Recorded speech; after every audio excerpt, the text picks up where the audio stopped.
몸은 하나인데 많은 지체가 있고 몸에 지체가 많으나 한 몸인 것 같이 그리스도도 그러하니라. 우리가 유대인이나 헬라인이나 종이나 자유인이나 다 한 성령으로 침례를 받아 한 몸이 되었고 더 한 성령을 마시게 하셨느니라. 몸은 한 지체뿐만 아니요 여럿이니 만일 다리이되 나는 손이 아니니 몸에 붙지 아니하였다 할지라도 이로써 몸에 붙지 아니한 것이 아니요 또 귀가 이르되 나는 눈이 아니니 몸에 붙지 아니하였다 할지라도 이로써 몸에 붙지 아니한 것이 아니니 만일 온 몸이 눈이면 듣는 곳은 어디며 온 몸이 듣는 곳이면 냄새 맡는 곳은 어디냐. 그러나 이제 하나님이 그 원하시는 대로 지체를 각각 몸에 두셨으니 만일 다 한 지체뿐이면 몸은 어디냐. 이제 지체는 많으나 몸은 하나니라. 아멘.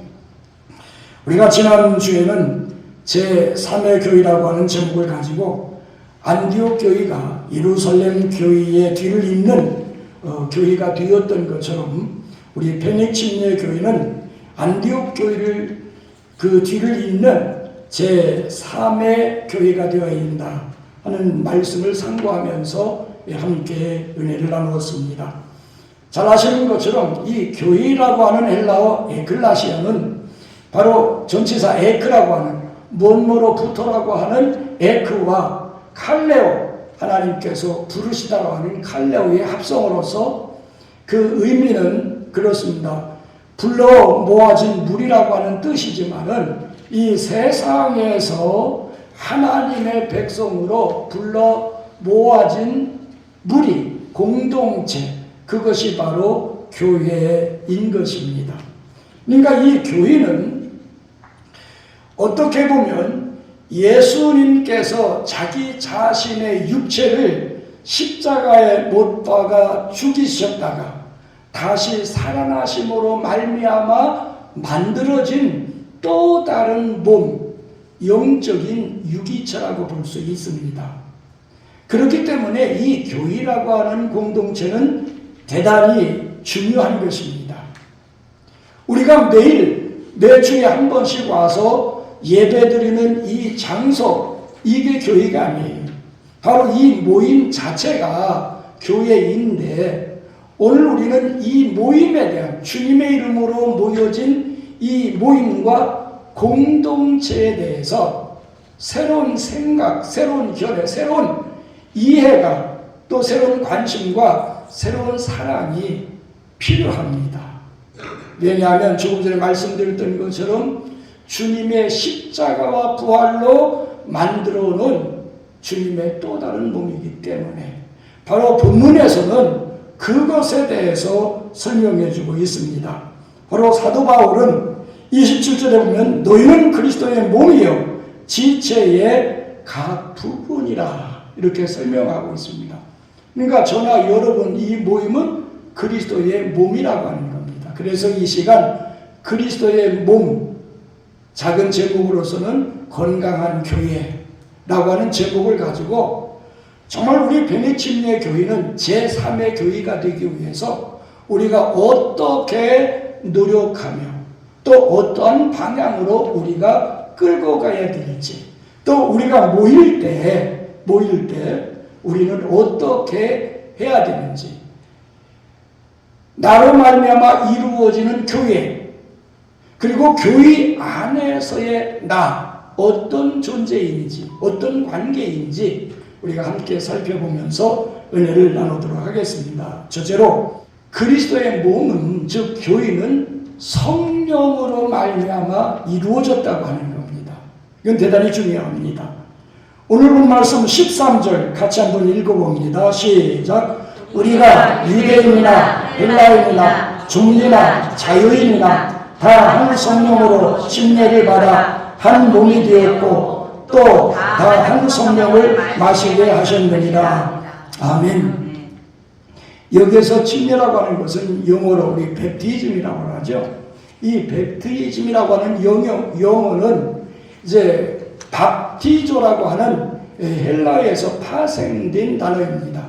근데 이 헬라어 밥티조는 물에 잠긴다, 배가 침몰한다 라고 하는 뜻을 지니고 있어요.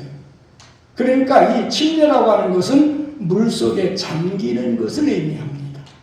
따라서 예수님으로부터 시작된 우리 기독교의 침례는 바로 물속에 잠겼다가 나오는 것이 바로 침례인 것입니다. 그런데 오늘날 대부분 교회에서 세례를 베풀고 있습니다.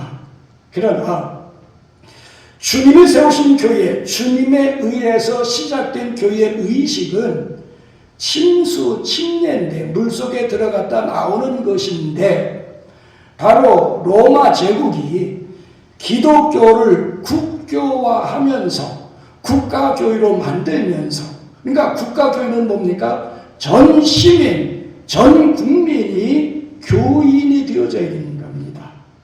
교인이 되기 위해서는 어떻게 해요?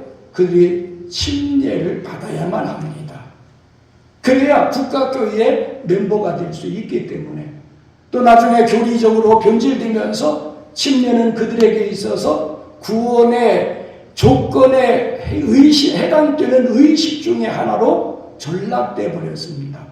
그런데 침례를 받아야 국가교회의 회원이 될 수 있는데, 거기에 보면 죽음에 이르는 노인들도 있고 환자들도 있고 물속에 들어갔다 나올 수 없는 형편에 있는 사람들도 있기 마련입니다.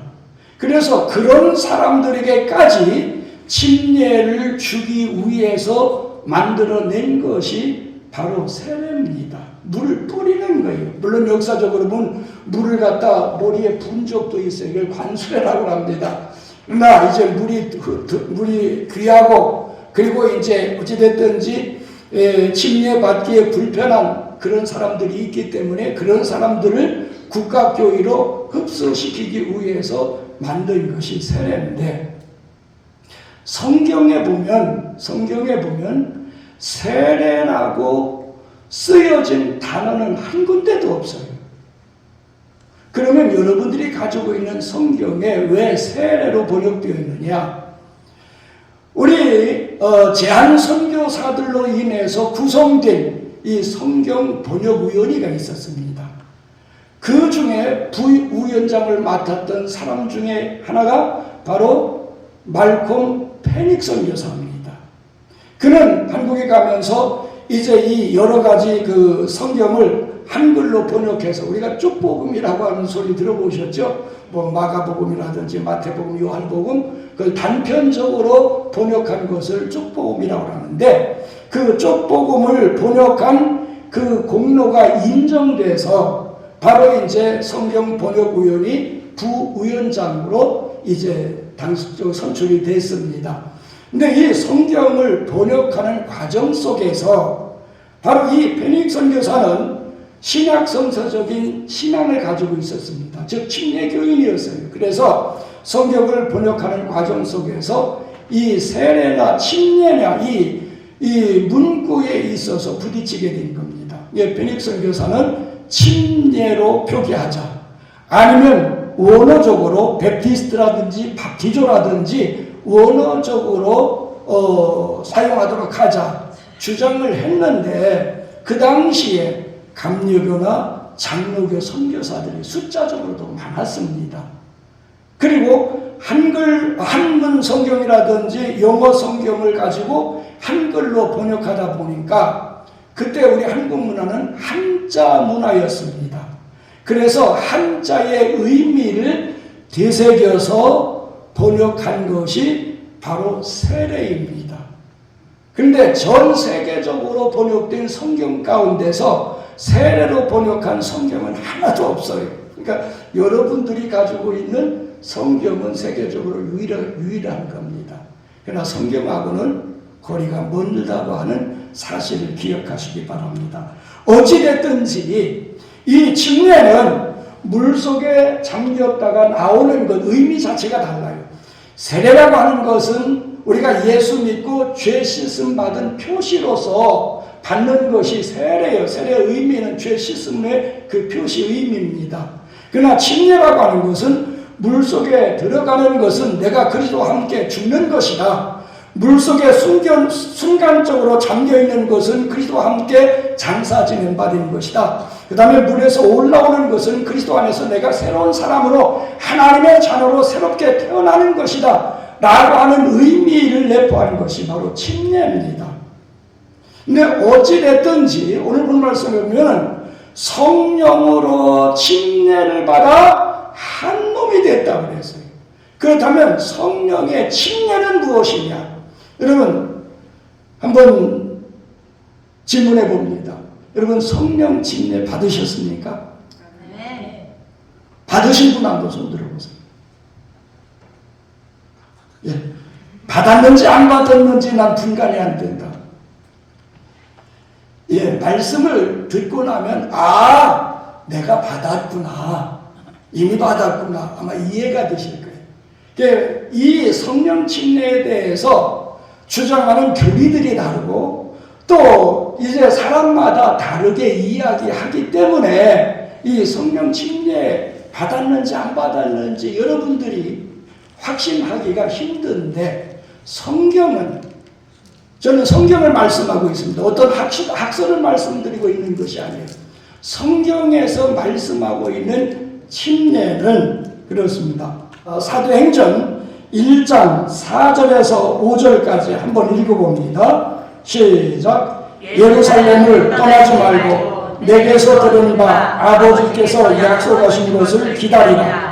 요한은 물로 침례를 베풀었으나 너희는 몇 날이 못 되어 성령으로 침례를 받으리라. 아멘. 여기에 보면 예수님께서 성령의 침례에 대해서 말씀하고 계셔요. 부활하시고 승천하시기 직전에 너네 예루살렘을 떠나지 말고 기다려라. 왜? 성령이 오실 때까지. 성령이 오시면 너희가 성령으로 침례를 받으리라. 예수님께서 말씀하신 성령의 침례와 저나 여러분들이 받는 성령의 침례와 어떤 차이가 있는지. 자, 예수님께서 말씀하신 이 성령의 침례는 사도행전 2장 1절에서 4절 같이 한번 읽어봅니다. 시작. 오순절 날이 이미 이르매 그들이 다같이 한 곳에 모였더니 호련히 하늘로부터 급하고 강한 바람 같은 소리가 있어 그들이 앉은 온 집에 가득하며 마치 불의 혀같이 갈라지는 것들이 그들에게 보여 각 사람 위에 하나씩 임하여 있더니 그들이 다 성령의 충만함을 받고 성령이 말하게 하심을 따라 다른 언어들로 말하기를 시작하니라. 아멘. 예수님께서 몇 날이 못 되어 성령으로 침례를 받으리라고 말씀하신 이 말씀의 의미는 오순절 사건을 가리키고 있는 겁니다. 예수님이 승천하신 후 열흘 후에 오순절 날이 됐죠. 성령께서 그들이 모여있는 마가의 다락방에 강림하셨는데 급하고 강한 바람 같은 소리가 있어 저희 앉은 온 집에 가득했다고 그랬어요. 예를 들어서 이 안에 성령의 임재하심이 가득하면 우리는 성령 안에 잠겨 있는 겁니다. 침례라고 하는 것은 잠긴다고 하는 의미가 있어요. 그러니까 성령의 침례는 오순절 마가의 다락방에 성령의 강림하실 때 그들은 성령 안에 잠겨 있었습니다. 뿐만 아니라 불의 혀같이 갈라지는 것이 저희의 눈에 보여 귀에만 들려진 게 아니에요. 그들의 눈에 보여져 각 사람 머리 위에 하나씩 임하여 있더니 여기는 이제 개인적인 겁니다. 단체적으로 공적으로 그의 앉은 온 집에 가득하게 임재하신 성령은 개인적으로 머리 위에 하나씩 임하여 있다가 그러기 때문에 어떻게 됐습니까? 그들의 마음속에 들어갔어요. 임재하셨어요. 그래서 그곳에 있던 사람들이 다 성령의 무엇을 받았다? 충만함을 받았다. 예수님이 말씀하신 이 성령의 침례는 오순절 사건을 가리키신 겁니다. 그래서 엄밀히 따지면 예수님께서 말씀하신 성령의 침례는 오순절 사건으로 끝났어요. 그 이후에 다시 이런 역사가 일어나지를 않았습니다. 그렇다면 저나 여러분들이 받아야 할 성령의 침례, 이미 받은 성령의 침례는 무엇이냐 그 말이에요. 대단히 중요합니다. 어떤 사람은 성령의 침례가 마가의 다락방의 오순절 사건으로 끝났다고도 말해요. 그들도 맞아요. 또 어떤 사람은 끝난 것이 아니라 오늘도 지속되기 때문에 성령의 침례를 받아야 된다. 그 말도 맞아요. 그러나 그 역사적인 사건은 주님 말씀하신 것과 오늘 우리들이 받아야 될 성령의 침례는 다른 내용은 달라요. 그럼 저나 여러분들이 받아야 할 성령의 침례는 무엇이냐 그 말입니다. 오늘 본 말씀에 보면 성령으로 침례를 받아 한 몸을 이루었다 말씀하시고 또 이어지는 말씀은 무엇입니까? 또 다 한 성령을 어떻게 하셨다? 마시게 하셨느니라. 할렐루야. 성령의 침례에 대해서 언급되어 있고 그 다음에는 성령으로 마시게 하셨다. 이렇게 설명하고 있습니다. 그렇다면 여기에 성령을 마시게 하셨다고 하는 의미는 무엇이냐? 사도 바울이 그렇게 표현한 의미는 무엇이냐? 이것은 바로 요한복음 7장 37절에서 39절 말씀에 근거해서 사도 바울이 그렇게 설명한 겁니다. 요한복음 7장 37절 39절 같이 한번 읽어봅니다. 시작. 명절 끝날 곧 큰 날에 예수께서 서서 위쳐 이르시되 누구든지 목마르거든 내게로 와서 마시라. 나를 믿는 자는 성경의 이름과 같이 그 배에서 생수의 강이 흘러나오리라 하시니 이는 그를 믿는 자들이 받을 성령을 가르쳐 말씀하신 것이라. 할렐루야. 여기는 누구든지 목마르거든 내게로 와서 마시라. 나를 믿는 자는 성경의 이름과 같이 그 배에서 생수의 강이 흘러나리라. 예수님이 이렇게 말씀하신 것은 그를 믿는 자들이 받을 뭘 가르치신 것이라? 성령을 가르치신 것이라. 그래서 사도 바울이 성령을 마시게 하셨다고 하는 것은 성령을 받는 것에 대해서 말씀하고 있어요. 이 성령을 받는다고 하는 것은 히브리서 6장 4절에 보면 빛이 비추었다. 그러니까 성령의 조명으로도 여기에 설명하고 있습니다. 그러니까 성령을 마신다. 성령의 빛이 비쳤다. 이 조명이 있었다 하는 말은 무엇을 의미하느냐? 요한복음 14장 16절에서 17절 같이 한번 읽어봅니다. 시작.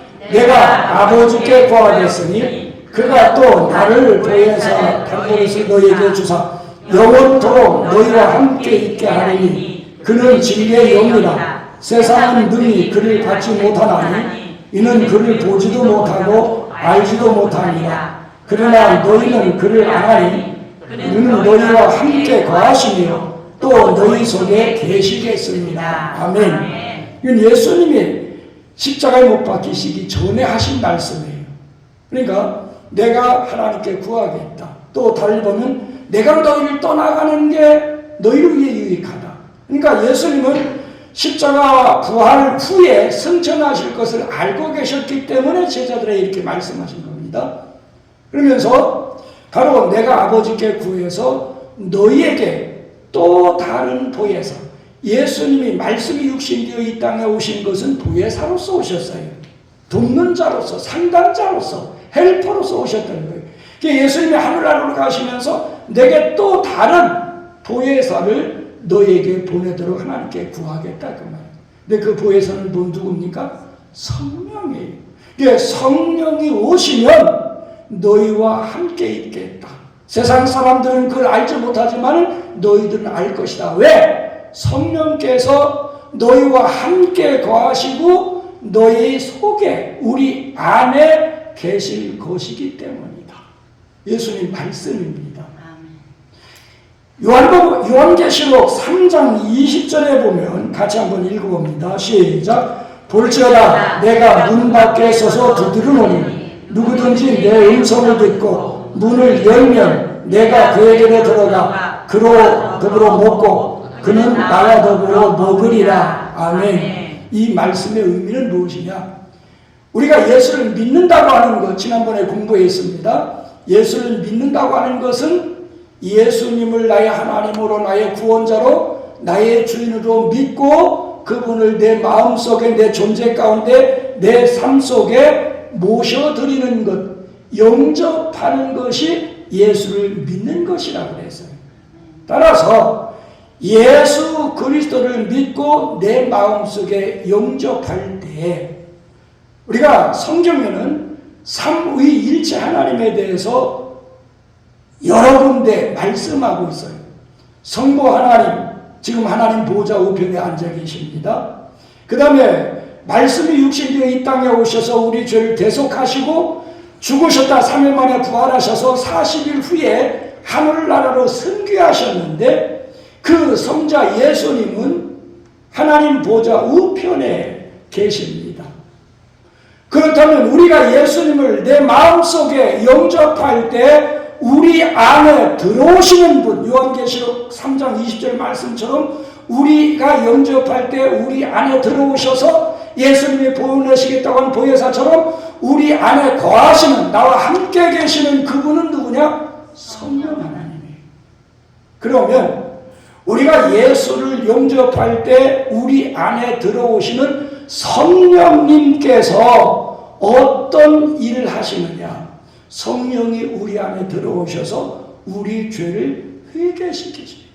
우리가 그동안에 예수 믿지 않았던 것, 하나님의 법을 어기며 내 중심으로 나를 사랑해서 내 마음대로 살던 죄에 대해서 회개시키고, 그리고 우리의 마음을 열어서 예수님을 영접하도록 하시고, 말씀과 성령, 복음과 성령의 능력으로 거듭나게 하시고, 그리고 예수님을 주로 시인하고 예수님을 주로 인정하며 그분을 주인으로 인정하며 살아갈 수 있도록 우리의 마음속에서 역사하십니다. 믿습니까? 그래서 누구든지 성령으로 하지 아니하고서는 그리스도를 주시할 자가 없다고 그랬어요.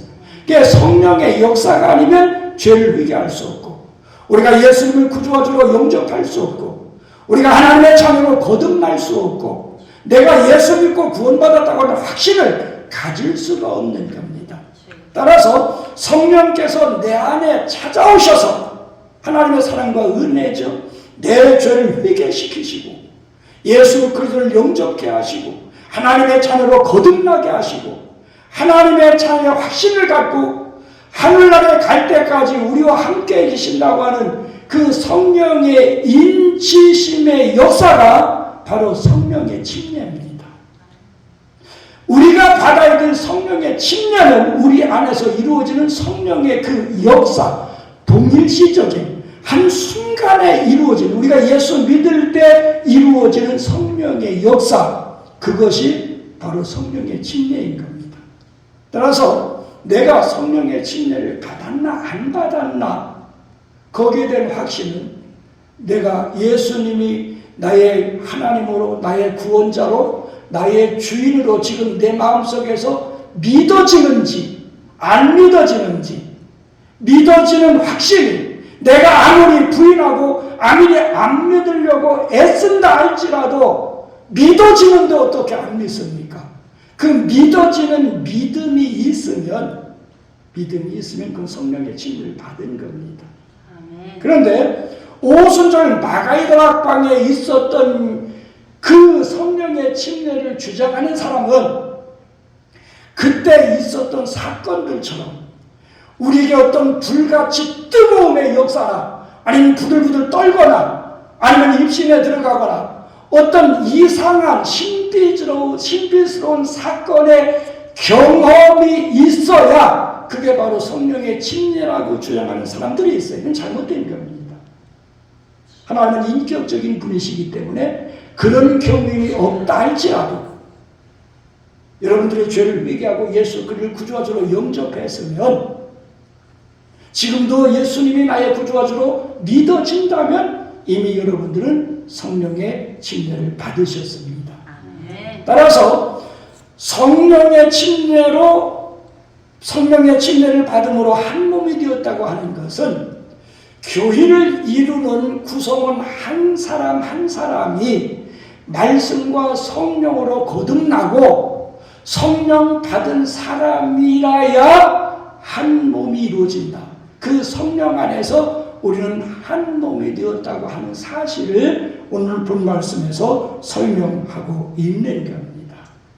따라서 우리는 예수 그리스도를 믿음으로 한 성령을 받아 한 성령에 의해서 한 몸을 이루었기 때문에 여러분 안에는 예수 그리스도의 영적인 피가 흐르고 있음을 믿으시길 바랍니다. 그러니까 예수 그리스도의 피를 간직한 사람들로라야 한 몸이 이루어져요. 근데 구원받지 못하면, 그런 성령 받지 못하면 한 공동체 안에 있을지는 모르지만은 한 몸이 이루어지지 않는다고 하는 겁니다. 그래서 정말 여러분들이 예수 믿고 구원받았는지, 성령의 침례를 받았는지, 받아지는 사실이 믿어지는지 여러분 스스로를 점검하시고 거기에 대한 확신을 가지시기를 바랍니다. 그 다음에 성령 받은 너와 나는 그리스도의 한 몸이라고 하는 사실, 우리는 여기에 대해서 새로운 관심, 새로운 이해, 새로운 사랑, 새로운 열심이 필요해요. 왜냐하면 우리는 이 교회라고 하는 개념이 건물로 생각하고 있고 또 모일 때 어떤 그 모임에만 초점을 맞추고 있는데 그렇지는 않습니다.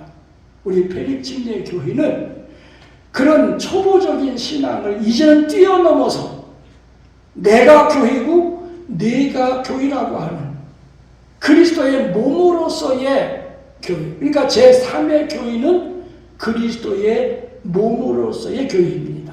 이 교회가 이루어지기를 주님의 이름으로 축원드립니다. 그 다음에 두 번째로 본 말씀을 통해서 살펴봐야 할 것은 몸과 지체의 관계입니다. 오늘 본 말씀 18절 그리고 27절에 보면 같이 한번 읽어봅니다. 시작. 그러나 이제 하나님이 그 원하시는 대로 지체를 각각 몸에 두셨으니 너희는 그리스도의 몸이요 지체의 각 부분이라. 아멘. 여기에서 몸이라고 하는 헬러 소마는 사람의 짐승이나 몸통 전체를 가리킵니다. 그러니까 몸이라고 하면, 그리스도의 몸이라고 하면 우리가 한 자리에 모였죠. 주님의 이름으로 모였죠. 이 유기적 공동체 전체를 가리킨다 그 말. 우리가 함께 모였을 때 우리의 교회에 소속된 우리 성도들은 그리스도의 한 몸입니다. 이 몸은 전체를 가리켜요. 유기적 공동체 자체를 가리킵니다. 그런데 지체라고 하는 헬러 멜로스는 우리가 사지라고 하죠. 몸의 일부분. 그러니까 이 손가락 하나가 지체입니다. 몸은 이 전부를 가리키는 겁니다. 근데 이 구약 시대에는, 구약 성경에는 네타흐라고 하는 이 히브리어가 사용됐는데 이것은 하나님 앞에 제물로 드리기 위해서 조각을, 각을 뜬 고기 조각을 의미하고 있습니다. 그러니까 지체는 한 부분을 의미합니다. 그러니까 몸은 우리 전체를 가리키고 지체는 나 하나를 가리킵니다. 전체는 우리 교회이고 나는 지체다. 그렇다면 전체와 나와의 관계는 어떤 관계를 유지해야 되느냐, 그게 대단히 중요합니다. 왜냐하면 오늘 우리는요, 또 대부분의 많은 사람들이 신앙생활하고 있으면서 그리스도의 몸에 대한 그 개념이 희박해요. 그러다 보니까 전체에 대해서 관심 별로 없고 내 전체 속에서의 내가 어떠한 존재인지 거기에 대한 그 관심이 별로 없는 겁니다. 그러다 보니까 그저 주일날 가서 예배드리고 인사하고 교제하면 그것이 신앙생활의 전부로, 교회 생활하는 것으로, 내가 헌신하는 것으로 착각하는 경우들이 많이 있어요. 그러나 중요한 건 지체인 내가 몸을 위해서 내가 지체로서 감당해야 될 몫을 일궈 나가야 될 그 역할을 해 나가는 것이 교회 생활이고 해 나가는 것이 지체의 사명이에요.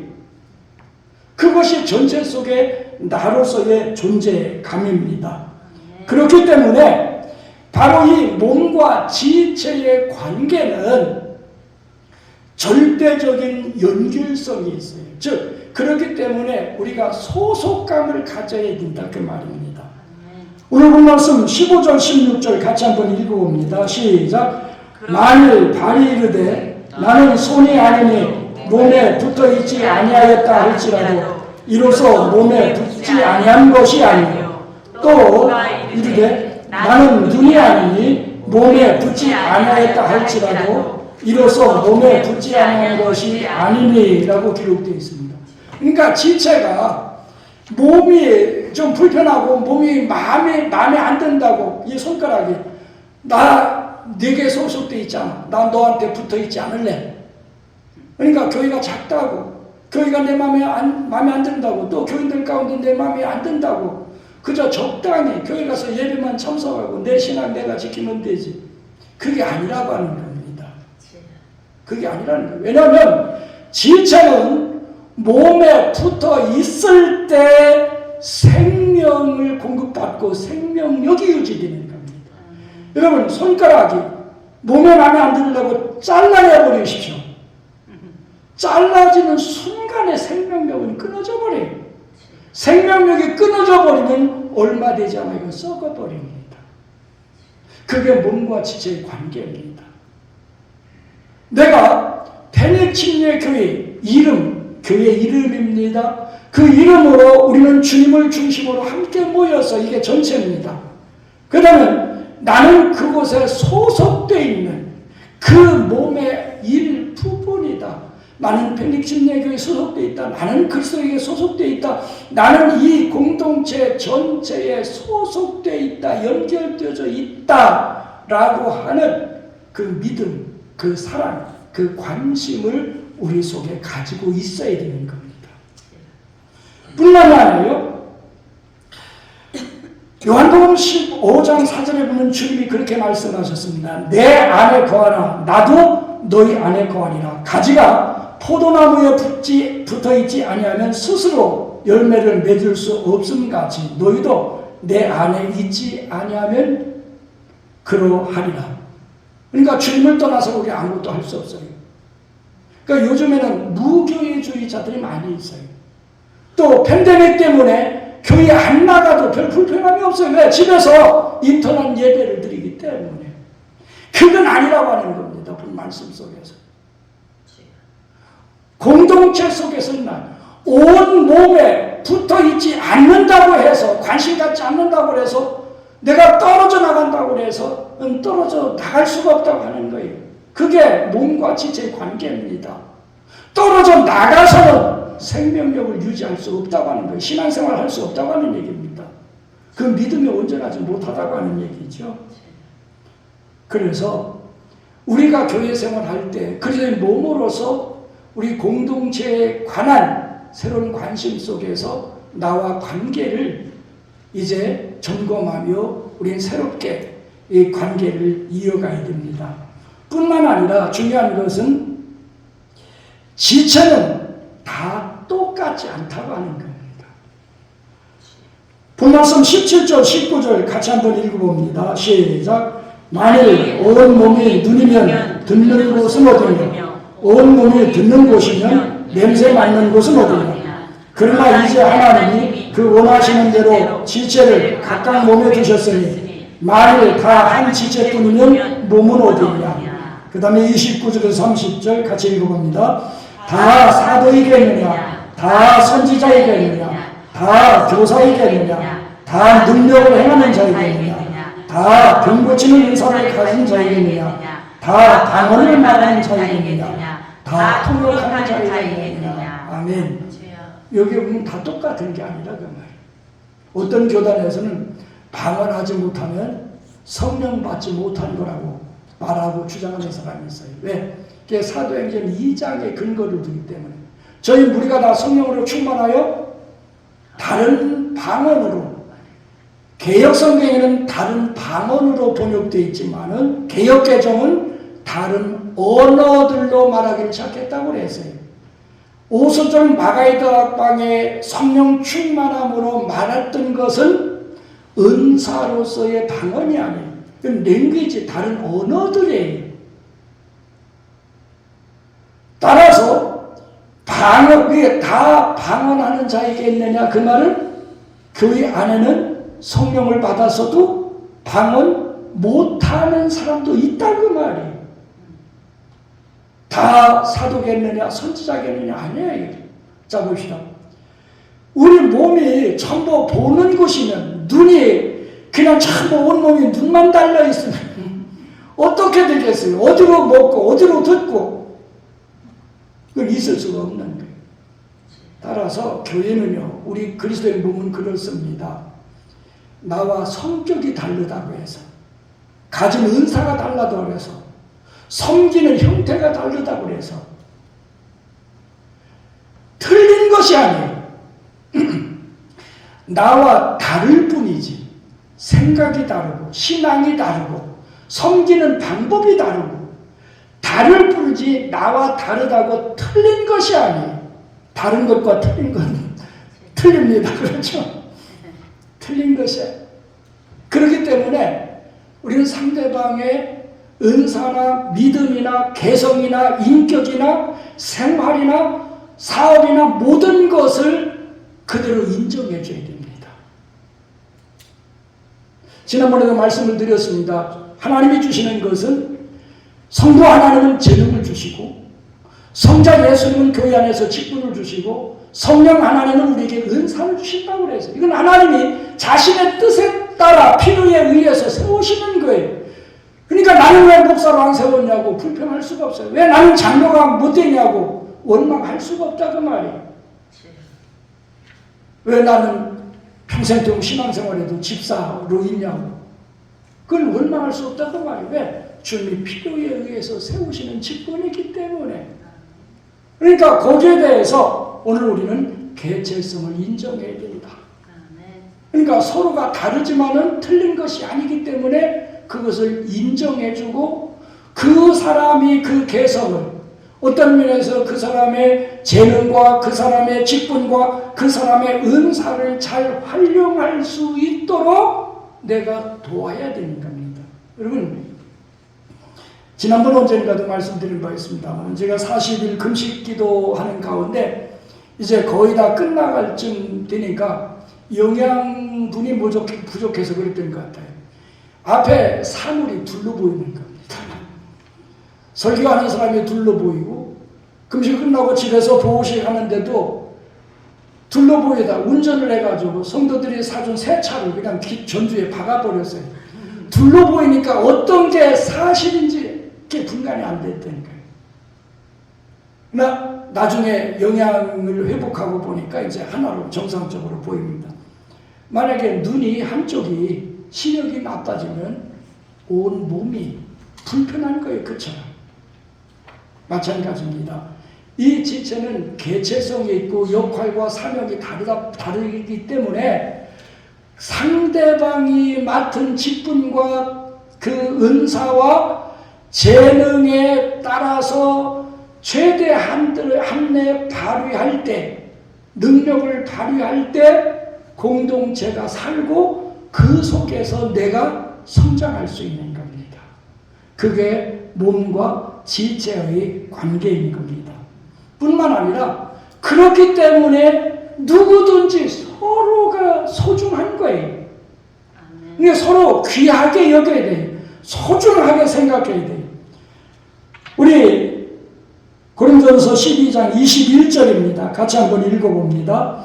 눈이 손더러 내가 너를 쓸데없다 하거나 또한 머리가 발더러 내가 너를 쓸데가 없다 하지 못하리라. 아멘. 불필요한 존재가 없어요. 누가 앉아있든 들든지 여러분의 마음에 들든지 안 들든지 하나님이 그를 사랑하셨고 그를 위해서도 예수님이 십자가에 못 박혀 죽으셨다가 다시 살아나셨어요. 그 안에도 성령님이 계셔요.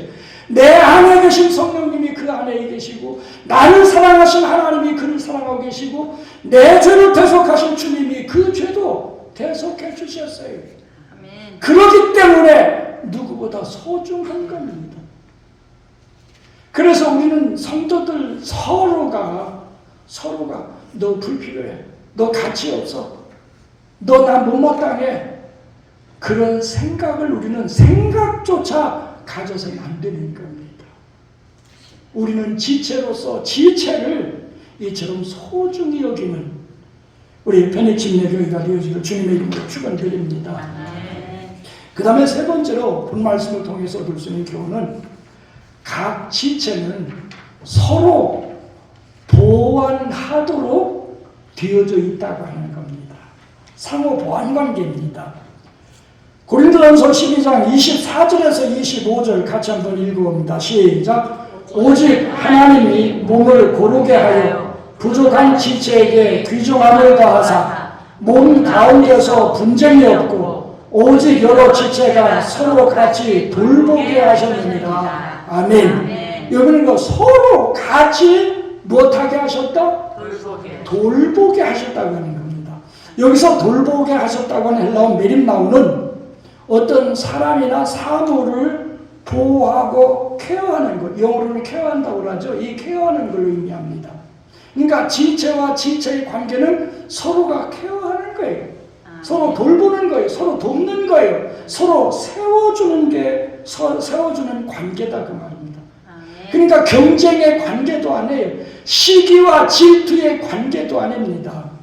여러분 오른쪽 눈이 왼쪽 눈 시기하고 질투해봐요. 그 몸이 제대로 되겠습니까? 아니에요. 그러니까 시기의 대상이나 경쟁의 대상이나 이건 싸움의 대상이 아니다 그 말입니다. 아멘. 여러분 어떻게 보면 약하게 보이는 지체들이 있어요. 우리 22절 같이 한번 읽어봅니다. 시작. 그뿐 아니라 더 약하게 보이는 몸의 지체가 도리어 요긴하고 우리 몸에도 그렇습니다. 여러분 몸에서 지체 가운데 한 가지만 빼버리라고 한다면 어떤 걸 제해버리겠습니까? 버릴 게 없죠. 제할 게 없어요. 버릴 게 없어요. 그렇죠? 아무리 쓸모없는 것 같다 할지라도 하나님이 쓸모가 있기 때문에 필요하셨기 때문에 우리의 지체를 만드신 거고 붙여놓으셨어요. 교인도 마찬가지입니다. 우리 편익침례교회도 어떤 사람은 진짜 교회 안에서 아무것도 안 하고 문제만 일으켜서 교회에 필요 없는 사람 같이 보이지만 그래도 교인은 필요한 사람이라고 말이에요. 하나님께는 필요한 사람이라고 말이에요. 그래서 약한 부분을 더 어떻게 만들어야 된다? 더 요긴하게, 더 쓸모있는 사람으로 만들어주기 위해서 우리는 세워나가야 된다. 서로 도와야 된다 그 말입니다. 뿐만 아니라 23절 같이 한번 읽어봅니다. 시작. 우리가 몸에 덜 귀히 여기는 그것들을 더 귀한 것들로 입혀주며 이게 몸과 지체의 관계입니다. 어떻게 보면 인간적인 세상적인 가치 기준으로 보면 교인들 가운데 덜 가치 있는 덜 쓸모 있는 그런 사람으로 보여질 수 있고 느껴질 수 있어요. 그러나 그렇게 생각하고 그렇게 여겨서도 그렇게 취급해서도 안 된다고 하는 겁니다. 왜? 덜 귀하고 덜 가치 있고 덜 아름답게 보이면 어떻게 해야 돼? 더 가치 있는 존재로 만들어 가야 된다고 하는 겁니다. 왜냐면 우리가 그렇잖아요. 교회 안에도 더 중직 있고 더 많은 일을 하는 사람이 있어요. 가진 것이 있고 건강하고 활동력이 있는 사람은 아무것도 할 수 없는 그 사람을 위해서 일하고 섬기고 더 많이 봉사해야 된다 그 말입니다. 그게 지체 간의 상호보완 관계인 겁니다. 23절 같이 한번 읽어봅니다. 시작. 우리의 아름답지 못한 지체는 더욱 아름다운 것을 얻느니라. 아멘. 바로 아름답지 못한 그런 사람이 있다 할지라도 더욱더 아름답게 보이기 위해서 주님 앞에 아름답고 우리 교회가 아름다워지기 위해서 왜? 그 한 사람으로 말미암아 전체의 몸이 아름답지 않을 수가 있기 때문에 그 사람을 아름답게 여기고 아름답게 세워감으로 우리 공동체 전체를 아름답고 귀한 그리스도의 몸으로 세워나가야 된다 그 말입니다. 그래서 26절 같이 한번 읽어봅니다. 시작. 만일 한 지체가 고통을 받으면 모든 지체가 함께 고통을 받고 한 지체가 영광을 얻으면 모든 지체가 함께 즐거워하리라. 아멘. 아멘. 이게 그리스도의 몸이고 이게 지체와 지체의 관계입니다.